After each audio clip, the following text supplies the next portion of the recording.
ইমানদার দুনিয়াতে এই ঈমানের পুরস্কার ভোগ করার কোনো সুযোগ নাই। বরং দুনিয়াটা কেমন হবে ইমানদারের জন্য। রাসূল বলেন, আদ-দুনিয়া সিজনুল মুমিনি ওয়া জান্নাতুল কাফির।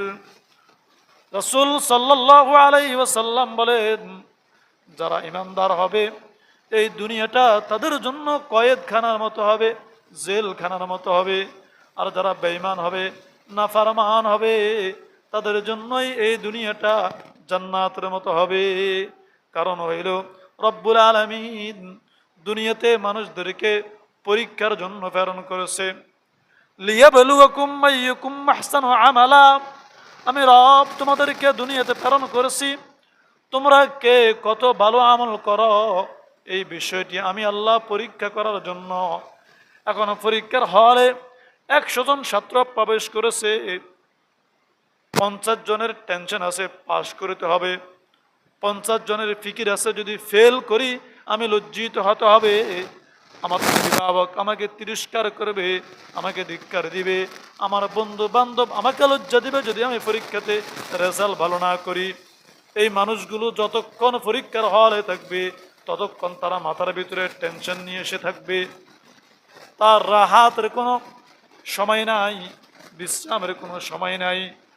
পরীক্ষায় আমি পাশ করেছি, ভালো নাম্বার আনসার করেছি, এই বিষয়টি চূড়ান্ত সিদ্ধান্ত হওয়া পর্যন্ত একটা ভালো পরীক্ষার্থীর রাহাতের সময় নাই, বিশ্রামের সময় নাই।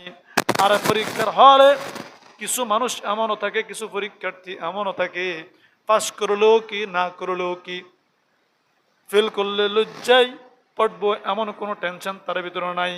লজ্জা কি জিনিস সে বুঝে না, শরম কি জিনিস সে বুঝে না, অপমান কি জিনিস সে বুঝে না। তো পরীক্ষার হলে তার কোনো টেনশন নাই, পরীক্ষার হলে তার টেনশন নাই।